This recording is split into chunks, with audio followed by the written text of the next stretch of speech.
हम आज देख रहे हैं स्टैंडर्ड 12th का चैप्टर फर्स्ट जो है बैंक करस्पॉन्डेंस, उसके letters.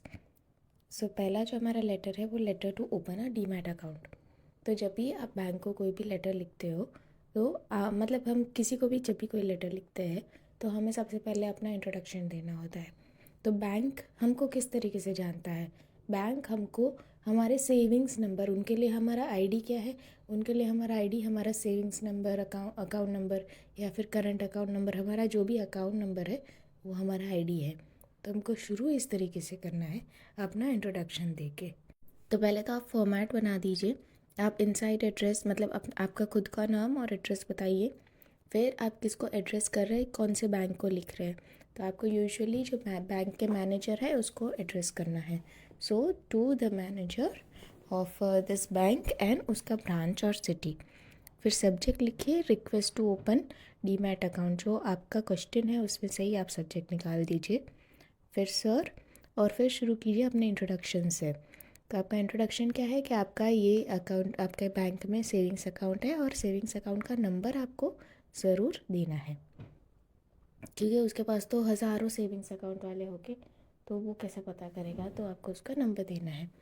So I have a savings account in your bank since last 6 years। तो ये क्यों मेंशन कर रहा है, वो अपना एक क्रेडिबिलिटी बताने की कोशिश कर रहा है कि भाई मैं 6 साल से आपके पास हूँ।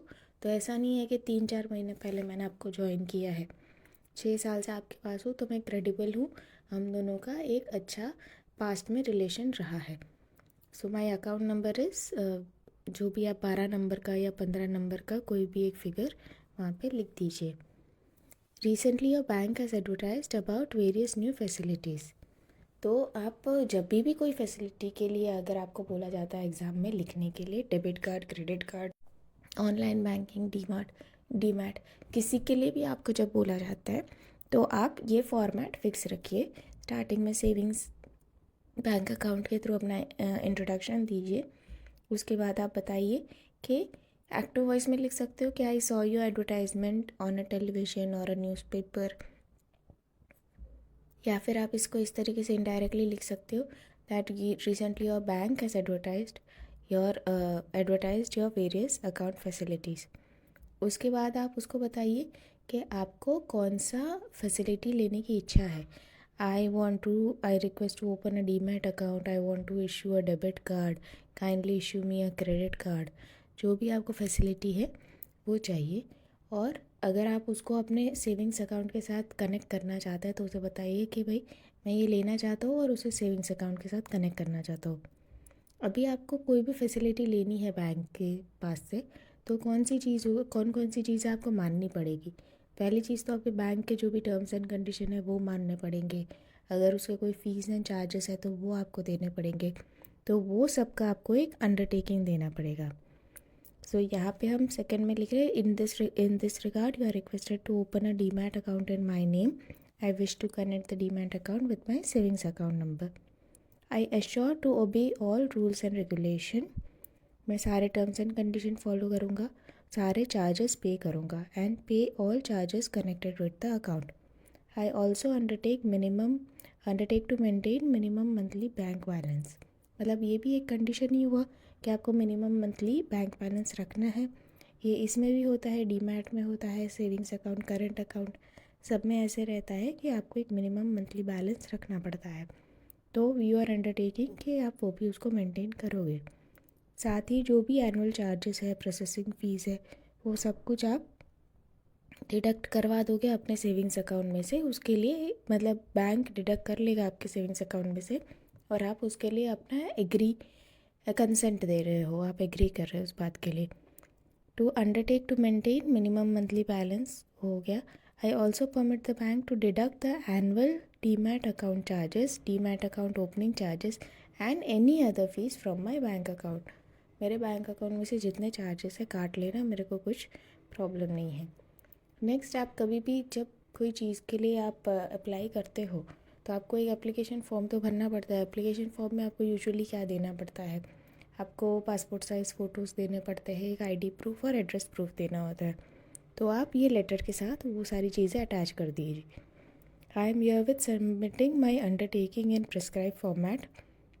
तो इसमें एप्लीकेशन के साथ एक अंडरटेकिंग देना है, तो उसने यही लिखा है कि मैं अपना अंडरटेकिंग भी दे रहा हूँ। जो फॉर्मेट है उसके में साथ में 2 पासपोर्ट साइज़ फ़ोटो दे रहा हूँ, अपना जो आईडी कार्ड है, आधार है, पैन है, उसका फ़ोटोकॉपी भी दे रहा हूँ। और ये किस लिए? For KYC purpose. साथ में ऐसे जो अकाउंट्स होते हैं उसमें आपको नॉमिनेशंस भी फिल करने होते हैं। नॉमिनेशन मतलब अगर मेरी कोई डेथ हो जाती है या मुझे कुछ हो जाता है तो उसके बाद ये अकाउंट में जितने भी पैसे हैं या जितने शेयर्स हैं वो किसको मिलेंगे, तो वो नॉमिनी करने के लिए एक नॉमिनेशन का एक फॉर्मेट होता है, तो वो भी भर के दे रहा है ये। And nomination form as per necessary procedure. फिर लास्ट में आप उसको रिक्वेस्ट कीजिए कि भाई मेरा अकाउंट ओपन कर दो। Kindly open the demat account and send online ID and password to my residential address. Prompt replies expected. Last में आपको बताना है कि आप बस उसे एक रिप्लाई एक्सपेक्ट कर रहे हो। थैंक्स एंड रिगार्ड्स इस तरीके से भी लिख सकते हो। एंड फाइनली आपको लिखना है योर्स फेथफुली एंड अपना साइन करना है। तो आपको जब भी कोई फैसिलिटी के लिए वो बोला जाए, डीमैट अकाउंट का फैसिलिटी लेना है, क्रेडिट कार्ड का फैसिलिटी लेना है, तो आपको यही फॉर्मेट करना है। पहले अपना इंट्रोडक्शन दीजिए, आप बताइए कि आपको इन्फॉर्मेशन कहाँ से मिली, कि आपने एडवर्टाइजमेंट TV पे देखा, न्यूज़पेपर में देखा। उसके बाद आप उसको बताइए कि आप सारे टर्म्स एंड कंडीशन फुलफ़िल करने के लिए तैयार है, आप सारे फ़ीस एंड चार्जेस पे करने के लिए तैयार है। उसके बाद आप बताइए कि एप्लीकेशन फॉर्म के साथ हम क्या क्या चीज़ें अटैच करते हैं, passport size photo, ID card, वो सब कुछ इसके साथ अटैच्ड है। मेरा एक नॉमिनेशन फॉर्म अटैच्ड है, मेरा एक अंडरटेकिंग अटैच्ड है। और फिर आप उसे बताइए कि प्लीज़ मेरा ये क्रेडिट कार्ड फैसिलिटी मुझे अवेल करवा दीजिए and prompt reply is expected, thank you. तो फॉर्मेट आप, क्योंकि आपको एक ही क्वेश्चन पूछेंगे ना एग्ज़ाम में, या तो आपको डीमैट अकाउंट पूछेंगे या फिर क्रेडिट कार्ड पूछेंगे। सेम ही टाइप के क्वेश्चन 2 बार तो नहीं पूछेंगे, तो आप एक ही फॉर्मेट याद दीजिए और फिर बस उसमें ये चेंज कर दीजिए कि डीमैट अकाउंट लिखना है, क्रेडिट कार्ड लिखना है, बस उतना ही चेंज कीजिए। नेक्स्ट है स्टॉप पेमेंट ऑफ चेक। तो स्टॉप पेमेंट ऑफ चेक में हमने देखा था कि अगर आपका कुछ चेक में कोई इशू हो जाता है, खो जाता है या कोई गलत हाथों में पड़ जाता है, तो आप सबसे पहले तो उसको जो उसका टोल फ्री नंबर है वहाँ पे कॉल करके स्टॉप पेमेंट करवाएंगे। उसके बाद फिर आप उसको लेटर लिखेंगे। तो यहाँ पे ऐसा ही है, पहले अपना address, inside address, subject sir, और उसके बाद आप पहले अपने आप को इंट्रोड्यूस कीजिए। कैसे इंट्रोड्यूस करेंगे? अपने अकाउंट नंबर से। So I have held account savings account in your bank since last 6 years। My savings account number is this. देखो ये चीज़ है ना, मैंने सब में सेम रखी है, तो इसमें दिमाग चलाने की ज़रूरत नहीं है, उसमें दिमाग मत चलाओ, वैसी बात है। और फिर आप बताइए कि भाई आपका एक जो चेक है वो खो गया है। I had return a cheque, number बताना पड़ेगा, एक 6 डिजिट का। तो हर चेक में एक नंबर होता है, तो आपको वो चेक का नंबर बताना पड़ेगा। टू श्री भाभी, आपने वो किसको लिखा था और वो कितने अमाउंट का था। तो ये मैंने चेक लिखा हुआ था, लेकिन however the same has been reported as misplaced by Bhavesh Modi. मैंने भावेश मोदी को दिया था, लेकिन उसने ये चेक खो डाला है। तो अभी in this regard you are requested to stop payment of cheque number 058954। तो अभी अगर कोई और आपके पास ये चेक लेके आता है तो आप प्लीज़ उसको पेमेंट मत कीजिए।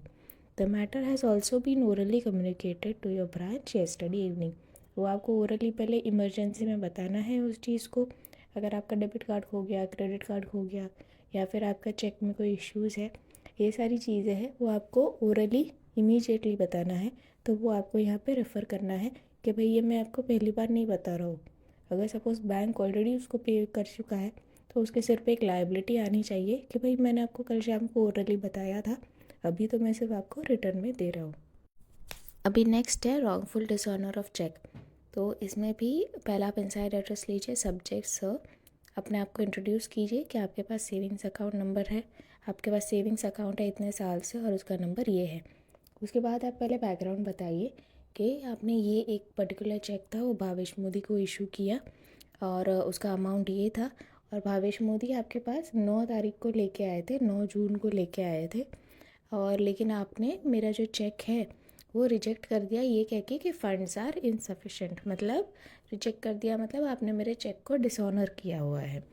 तो अभी अगर किसी ने आपके किसी काम के लिए मना किया है, डिसऑनर किया है, तो पहले आप अपने लेवल पे तो वेरीफाई करोगे ही ये चीज़ कि ये क्यों डिसऑनर हुआ है। मतलब पहले आप अपना अकाउंट देखोगे कि भाई 8 तारीख को, 9 तारीख को, 10 तारीख को मेरे अकाउंट में बैलेंस कितना था। तो आपने वो देखा अपना पासबुक निकाल के कि भाई मेरे पास तो 2 लाख का बैलेंस था, लेकिन फिर भी इन्होंने मेरा 50,000 का चेक क्यों डिसऑनर कर दिया। तो इसीलिए आप फिर उसको बताओगे, उसको प्रूफ दोगे कि भाई मैंने अपना बैंक पासबुक चेक किया है, मेरे तो साढ़े 3-4 दिन तक मेरे में 2-2 लाख के बैलेंस रहे हैं, फिर भी आपने मेरे जो 50,000 का चेक डिसऑनर किया है वो बहुत ही गलत हुआ है। सो आई हेल्ड, तो हम देख लेते हैं उसको, बस वो सेम ही चीज़ लिखी है, उसको इंग्लिश में देख लेते हैं। आई have held savings account in your bank since last 6 years. My savings account number is this. I had written check number this to Shri Bhavesh Modi for amount of 50,000. The check was presented by Bhavesh Modi on 5-9 June, but the same was wrongly declined by you, stating that funds are insufficient. तो पहले paragraph में आपने introduction दे दिया, उसके बाद 2 line में आपने पूरा बैकग्राउंड बता दिया, पास्ट में क्या क्या हुआ था वो बता दिया। उसके बाद आपने क्या एक्शन लिया। I had verified the bank balance in my savings account on 8 जून। तो मतलब जब भी अगर कोई ज़्यादा अमाउंट का एक बार चेक डालता है तो आपसे वेरीफाई कर लेता है कि भाई मैं डालूँ ना इसको। तो ये बंदे को भी शायद देखा होगा उसने 8 जून को कि हाँ मेरे पास 2 लाख रुपए पड़े हुए हैं, तो उसने भावेश मोदी को बोला होगा कि आप कल डिपॉजिट करवा दीजिएगा। तो they had verified the bank balance in the savings account on 8 June which shows balance of approximately 2 lakh. तो 2 लाख पड़े थे जब उसने चेक किया था।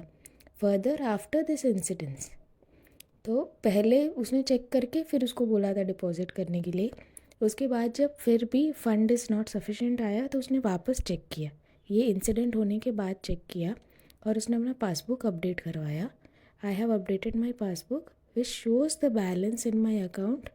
तो वो पासबुक में भी अकाउंट का बैलेंस क्या दिख रहा है, 8 जून, 9 जून, 10 जून को वो 2 लाख दिख रहा है। तो 10 जून कहाँ से आ गया, अभी भावेश मोदी ने 9 को डिपॉजिट किया है तो 9 के 9 तो क्लियर नहीं होता ना, उसको क्लियर होने में 1-2 दिन लगता है। तो वो इसीलिए वो उसको हो सकता है उसको 11 तारीख को बताया हो कि आपका चेक डिसऑनर हो गया है, तो वो 2-3 दिन चले गए हैं ऑलरेडी चेक डिसऑनर हो के या फिर चेक को डिपॉजिट करके। तो इसीलिए वो बाद का भी पासबुक अपडेट कर पाया। दस in spite of availability of sufficient fund in my account, मेरे अकाउंट में पैसे थे फिर भी आपने मेरा चेक डिसऑनर किया, तो इससे मेरा प्रेस्टीज काफ़ी हर्ट हुआ, काफ़ी ख़राब हुआ। This has led to an unnecessary stress to me and also hurt my prestige. तो इसमें क्या है, इसमें थोड़ा कंप्लेंट सॉर्ट ऑफ लेटर है, तो आपको थोड़ा स्ट्रिक्ट भी होना पड़ेगा।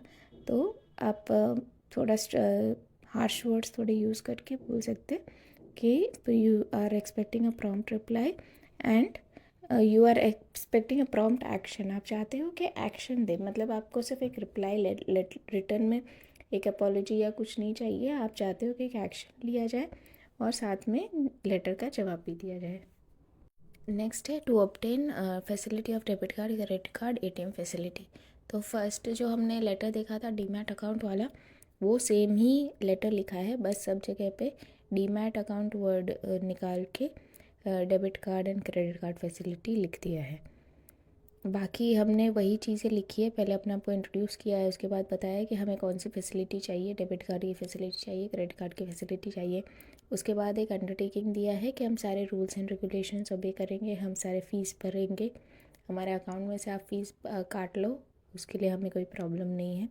और फिर फाइनली एप्लीकेशन फॉर्म के साथ क्या क्या चीज़ें लगती है, passport size photo, ID, address proof, एक अंडरटेकिंग, एक नॉमिनेशन फॉर्म, ये सारी चीज़ें उसमें अटैच की गई है लेटर के साथ। तो बस आपको वही लिखना है। तो आप एक बार इसको वीडियो को पॉज करके एक बार रीड कर सकते हैं। नेक्स्ट है letter informing loss of debit, credit और एटीएम कार्ड। तो अगेन जो हमने चेक का स्टॉप पेमेंट के लिए हमने जैसे लेटर लिखा था, थोड़ा सिमिलर टाइप का ही लेटर है। तो इसमें हम पहले अपने आप को इंट्रोड्यूस कर रहे हैं कि हमारे पास कौन सा सेविंग्स अकाउंट नंबर है और हम आपके साथ इतना टाइम से है। उसके बाद सेविंग्स अकाउंट में तो कोई इशू है नहीं, आपका तो डेबिट कार्ड और क्रेडिट कार्ड खो गया है ना, तो आपको डेबिट कार्ड और क्रेडिट कार्ड का नंबर भी बताना है उनको। सपोज़ आपको नहीं पता अपने डेबिट क्रेडिट कार्ड का नंबर, आपको सिर्फ यूजुअली क्या होता है कि आप कहीं पे भी उसको एंटर करते हो तो यूजुअली वो पूरा जो डेबिट क्रेडिट कार्ड का नंबर है वो गायब कर देता है, सिर्फ लास्ट के 4 डिजिट का नंबर ही दिखाता है। तो आप ऐसे भी लिख सकते हो कि भाई मेरा जो डेबिट कार्ड है ending with the digits 1380 which is connected with my savings account number. इस तरीके से इनडायरेक्ट, अगर आपको नहीं पता है, पर इसमें आप एग्ज़ाम में जब लिखने वाले हो आपको तो वैसे भी मन से ही लिखना है, तो लिख डालो कोई भी नंबर, उसको ज़्यादा कॉम्प्लिकेट मत करने जाओ। ये तो मैं रियल लाइफ के लिए बोल रही हूँ। तो उसमें डेबिट कार्ड नंबर कुछ भी लिख दो आप, ये कितने डिजिट का रहेगा, 4 8 12 16 डिजिट का, और क्रेडिट कार्ड नंबर भी 16 डिजिट के रहेंगे। तो आपको बस ये ध्यान रखना है, चेक 6 डिजिट का नंबर है, बैंक अकाउंट नंबर 12 या 15 डिजिट का नंबर है, debit card credit card 16 digit का नंबर है। फिर आपको बताना है कि आप खो गया है, क्या किस तरीके से खोया है। सो हमने यहाँ पे क्या रीज़न लिखा है कि हम पब्लिक ट्रांसपोर्ट में जा रहे थे, हमारा वॉलेट चोरी हो गया और वॉलेट में सारे कार्ड्स पड़े थे, तो वो सारे ही कार्ड चले गए। तो आप प्लीज़ इसके जो भी ट्रांजैक्शन है मेरे डेबिट कार्ड और क्रेडिट कार्ड के वो ब्लॉक करवा दीजिए। और हमने देखा था कि ऐसा कभी भी कुछ होता है कि कुछ खो जाता है या समथिंग, तो आपको इमीडिएटली ओरली उनको इन्फॉर्म करना है। तो इसमें भी आप उनको बता दीजिए कि भाई मैं ओरली ऑलरेडी आपके बैंक के ब्रांच को इन्फॉर्म कर चुका हूँ, या फिर टोल फ्री नंबर पे ओरली इन्फॉर्म कर चुका हूँ। तो नेक्स्ट है कि error in bank passbook, bank statement या पासबुक। तो इसमें आपको पहले तो आपको जब भी कोई क्वेश्चन आए ना, एक काम आप कर सकते हो, एक पेंसिल से एक साइड में लिख लो कि भाई आप किस तरीके से आप कंप्लेंट, एग्जैक्टली क्या हुआ था, कौन सा इंसिडेंट था, किस तरीके से आप कंप्लेंट करना चाहते हो। आप पेन से लिखना शुरू करोगे, उसके बाद फिर वो कंप्लेंट ढंग से बैठेगा नहीं, वो सिचुएशन ढंग से बैठेगी नहीं, फिर उसमें कट कुट करोगे तो अच्छा नहीं लगेगा। तो इससे बेटर है पेंसिल से साइड में एक शॉर्ट में एक आउटलाइन बना दो कि भाई क्या हुआ था, उसके बाद आपने क्या किया, ऐसे मेन पॉइंट्स जैसा बना दो। फिर आपको सही से लग रहा है ना कि हाँ ये सही से बैठ रहा है ये सिचुएशन, तो फिर आप उसको लिखना। जैसे यहाँ पे जो उन्होंने क्वेश्चन में बताया नहीं है कि भाई किसने गलती की है, जब error in pass bank statement passbook बोल रहे हैं तो वो किसने गलती की, वो एम्प्लॉयज़ ने गलती की है या फिर आपको जो ऑनलाइन बैंक स्टेटमेंट आया है उसमें गलती है, वो कुछ नहीं लिखा है। तो यहाँ पे मैंने एक चूज़ किया है कि जो आपने ATMs में देखा होगा, ATM में एक पासबुक प्रिंटिंग मशीन होती है, तो मैं ये चूज़ कर रही हूँ कि पासबुक प्रिंटिंग मशीन ने गलती की है। तो ये सच में हुआ भी है हमारे साथ, इसके लिए फिर यही वाला कंप्लेंट हमने डाला, क्योंकि और कुछ स्पेसिफाइड नहीं है। मैं कोई सिचुएशन सोच ही नहीं पा रही थी जहाँ पे एम्प्लॉय के थ्रू ऐसी कोई गलती हो सके, सिमिलर गलती हो सके, इसीलिए फिर मैंने वो पासबुक प्रिंटिंग मशीन पे डाल दिया। सो पहले अपने आप को इंट्रोड्यूस कीजिए कि मेरा सेविंग्स अकाउंट है आपके बैंक में इतने टाइम से। उसके बाद मैं आपके कियोस्क में गई थी, I had visited the kiosk attached with your branch office. तो मतलब कियोस्क का एड्रेस बता रही हूँ मैं कि कियोस्क कहाँ पे था, कौन से कियोस्क में विज़िट किया था। जैसे हम बैंक का ब्रांच भी बताते हैं ना कि ये ब्रांच में मैंने विज़िट किया था, तो कियोस्क भी बता रही हूँ कि कौन सा कियोस्क यूज़ किया था। Attach with your branch office for using the automatic passport printing machine. However, at the time of printing, the machine showed some error and failed to print transaction from, मतलब पूरा का पूरा ऐसा तो है नहीं ना, ब्लैंक है, गलती है, तो आपको एग्जैक्टली बताना है कि क्या गलती है उसमें। तो मैं जनरल एक बता रहा हूँ उसमें गलती कि 10 दिन का जो ट्रांजैक्शन है वो उसने प्रिंट ही नहीं किया। और इससे प्रॉब्लम क्या हुआ, मतलब जैसे आप अगर कभी अपने पेरेंट्स का पासबुक देखेंगे तो उसमें क्या होता है कि अगर 10 दिन तो कोई ट्रांजैक्शन हुआ नहीं है तो ऑब्वियसली 10 दिन का प्रिंट भी नहीं होगा। तो लेकिन मैं उसको ये बताना चाहती हूँ कि मैंने ये 10 दिन के बीच में 20,000 रुपये डिपॉजिट किए थे, तो वो आपने प्रिंट किया नहीं है, तो फिर अभी वो 20,000 मेरे अकाउंट में रिफ्लेक्ट भी नहीं हो रहे। तो It may kindly be noted that I deposited B20,000 in my account during the above period, but the same is not shown in my passbook. लेकिन वो चीज़ नहीं दिखा रहा है. You are requested to kindly look into the matter and take corrective action. तो आप please देखिए और करेक्टिव एक्शन लीजिए और मेरा या तो वो आप मशीन रिपेयर कर लीजिए और मेरा पासबुक अपडेट कर दीजिए. ये तो करेक्टिव एक्शन है. लेकिन आप स्पेसिफिक अगर लिखना चाहते हो कि kindly update my passbook correctly और issue me a correct pass bank statement, या फिर आप ये बताना चाहते हो कि मशीन को रिपेयर करो और फिर मुझे इन्फॉर्म करके मेरे को एक नया बैंक स्टेटमेंट दो, तो वो सब मेंशन करने के बदले मैंने जनरली लिख दिया काइंडली टेक करेक्टिव एक्शन.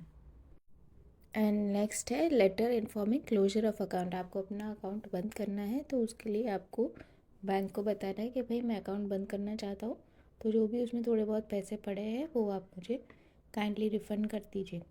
तो आपने पहले तो इनसाइड एड्रेस लिखेंगे, सब्जेक्ट लिखेंगे, फिर आप अपने आप को इंट्रोड्यूस कीजिए, अपना सेविंग्स जो पुराना सेविंग्स अकाउंट नंबर है वो बताइए उसको.